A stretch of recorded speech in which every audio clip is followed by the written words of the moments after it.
روحانی رافضی و اتهام مخالفین به همجنس بازی.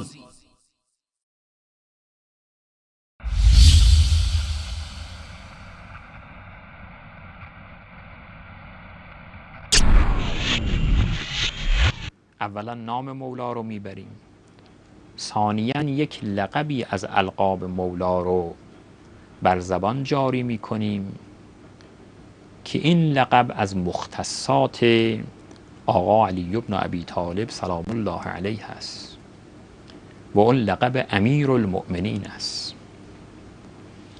که حتی خود ائمه اطهار سلام الله علیهم اجمعین غیر امیر المؤمنین راضی نمی شدن که اونها رو با این لقب صدا بزنند و اظهار می کردن که این لقب از مختصات جد ما علی بن ابی طالب است و از روایاتی استفاده می شود که هر حاکمی، هر خلیفه نابحقی که راضی شود این لقب و این اسم روی او گذارده شود مبتلای به عمل قوم لوط می شود،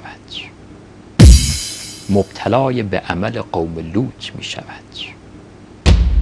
مبتلای به عمل قوم لوط می شود.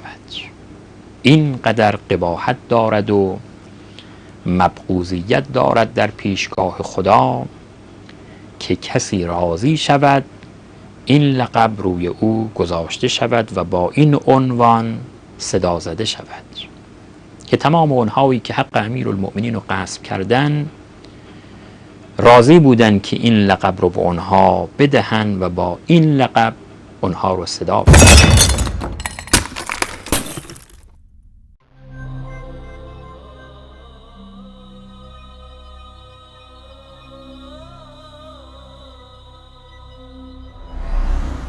بینندگان عزیز، ملاحظه فرمودید که این آخوند تا چه حد نسبت به خلفای راشدین رضی الله عنهم حقد و کینه دارد. امیر در زبان عربی به معنای فرمانده، فرمانروا، رئیس، امیر لشکر، سردار و سالار است.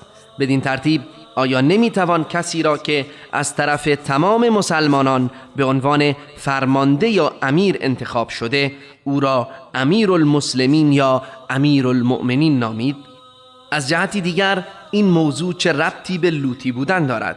چرا رافضه به راحتی مخالفین خود را به انواع رذیلت ها منسوب می کنند؟ و آیا واقعا وارد کردن چنین تهمت هایی راه و روش امیرالمؤمنین علی بن ابی طالب و فرزندانش بوده است؟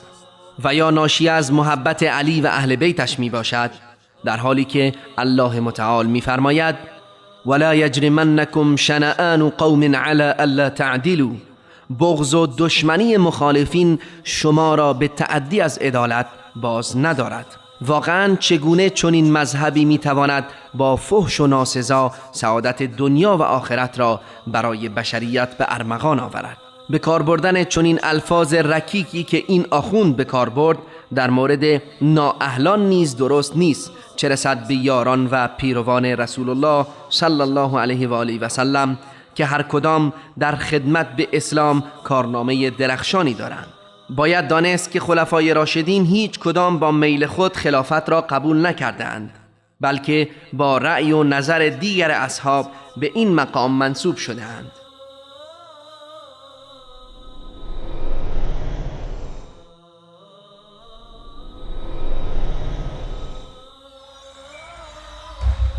در این باره عطار نیشاپوری شاعر سنی ایرانی می‌فرماید در خلافت میل نیست ای بی خبر، میل کی آید ز بوبکر و عمر.